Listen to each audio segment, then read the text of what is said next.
সবাই কি আসতেছে? জি দেখেন পিছন দিকে আসতেছে। আচ্ছা, আজকে আমরা মূলত যে সার্কিটটা করতেছি সেই সার্কিটের নাম কি? ওয়াল স্টার্টার।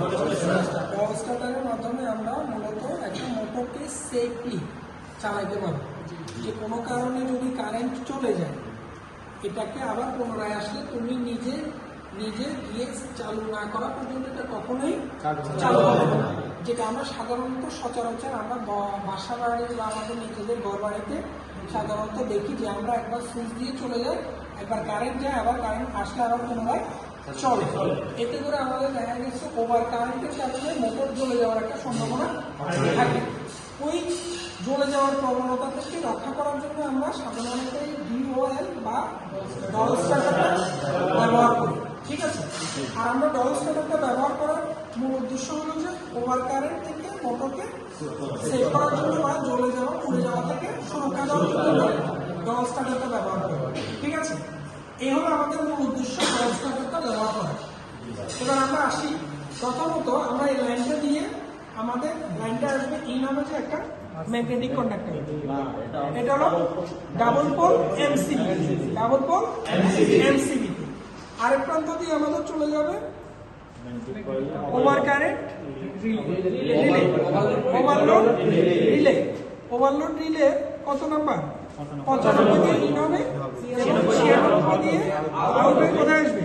অফ সুইচের প্রথম প্রান্ত। আর দ্বিতীয় প্রান্ত থেকে আমাদের চলে যাবে কোথায়? অন সুইচের প্রথম প্রান্ত। আর দ্বিতীয় প্রান্ত থেকে আমাদের চলে যাবে কোথায়? এবং A2 দিয়ে সরাসরি আমাদের কোথায় চলে যাবে? নিউট্রাল আউট হয়ে যাবে। এই হলো আমাদের টোটাল একটা সার্কিট। এবং পাশাপাশি আমরা যদি এই জিনিসটাকে যদি আমরা তো আর চাইলে ধরে এটাকে দাঁড়ায় থাকা সম্ভব না, সেক্ষেত্রে আমাদেরকে একটা হোল্ডিং কন্ট্যাক্ট করে নিতে হবে, একটা সুইচিং ডিভাইস আমাদেরকে নিতে হবে। আর এই জন্য আমাদের এখানে দুইটা কন্ট্যাক্ট আছে, অক্সিলারি কন্ট্যাক্ট, যেগুলোকে আমরা সাধারণত বলি ম্যাগনেটিক কন্ডাক্টরের অক্সিলারি কন্ট্যাক্ট। ম্যাগনেটিক কন্ডাক্টরের অক্সিলারি কন্ট্যাক্ট হলো 13 এবং 14 এবং 21 এবং 22।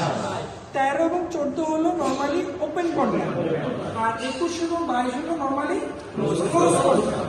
আমরা এই হোল্ডিং কন্ট্যাক্টটা ধরে রাখার জন্য আমরা সাধারণত 13 এবং 14 নর্মালি ওপেন কন্ট্যাক্টগুলো ইউজ করব। এতে করে আমরা যখন এই অন সুইচটা দিব, দেওয়ার পরে এটা আমাদেরকে ধরে আর দাঁড়ায় থাকতে হবে না। আমরা যখন এটা দিয়ে ছেড়ে দিব, তখন আমাদের মোটরটা বা আমাদের লোডটা কন্টিনিউয়াসলি চালু থাকবে। তো ঠিক আছে, আমরা এখন অলরেডি প্র্যাকটিক্যালটা তো আমরা করছি, এখন আমরা এটা দেখবো আমাদের কাজটা করতেছি কিনা। আমরা একটা লাইটের মাধ্যমে মূলত জিনিসটা দেখার চেষ্টা করবো যে আমাদের টোটাল ইন এবং আউটটা ঠিক মতো হচ্ছে কিনা। হলুদেটা হলো আমাদের সিলেক্টর সুইচ, আমরা কত এম্পিয়ারে গেলে মোটরটা অফ হয়ে যাবে। এই ওভারলোডের মূল কাজটা হলো যে আমার ওভার কারেন্ট থেকে মোটরকে রক্ষা করা। এবং মোটরকে রক্ষা করার জন্য আমার এখানে একটা হচ্ছে লো আর একটা হলো হাই, এইচ এবং এল। এইটা হলো অ্যাম্পিয়ার। তাহলে এই অ্যাম্পিয়ারগুলো আমি সেটিং করার জন্য প্রত্যেকটা ঘরের মান এখানে দেখা আছে। এক একটা ঘরের মান আমাদের কত করে দেওয়া আছে? দেওয়া নাই।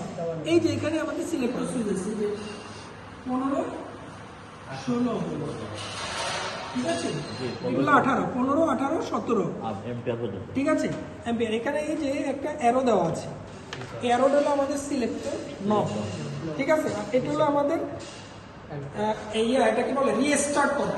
এটা দিয়ে আমরা রিস্টার্ট করতে পারবো, মানে এটা যখন ট্রিপিং হয়ে যাবে, ট্রিপিং করলে আমরা সাধারণত এটা দিয়ে ঠিক করে নেব। ঠিক আছে, আমরা দেখবো যে এখন কিভাবে কাজ করে। আমরা আমাদের লোড দিচ্ছি সাধারণত একটা বাল্ব দিয়ে আমরা জিনিসটাকে যাচাই করে দেখবো এটা আমাদের ঠিক আছে কি। ঠিক আছে, আমরা এখন লোড দিব। লোডটা দাও, এবার সুইচটা অন করো। ওকে, তাইলে আমাদের লোডটা অলরেডি ইনপুটে এবং আউটপুট পাইছে, বিধে আমাদের লোডটা জ্বলতেছে। তার মানে বুঝতে হবে আমাদের লোডটা সম্পূর্ণ হয়েছে। এখন আমরা এটাকে কিভাবে অফ করবো? অফ সুইচের মাধ্যমে অফ করো। আমাদের এই টোটাল সার্কিটটা আমাদের সম্পূর্ণ হলো।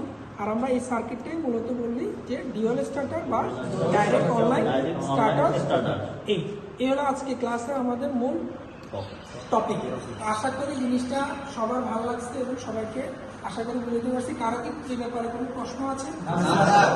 সবাইকে আমরা বুঝছি? ঠিক আছে, ইনশাআল্লাহ আগামী ক্লাসে আমি সবাইকে আলাদা আলাদা দিব, সবাই যেন নিজে নিজে করতে পারো। আশা করি জিনিসটা সবার জন্য ঠিক আছে। ঠিক আছে, ইনশাআল্লাহ।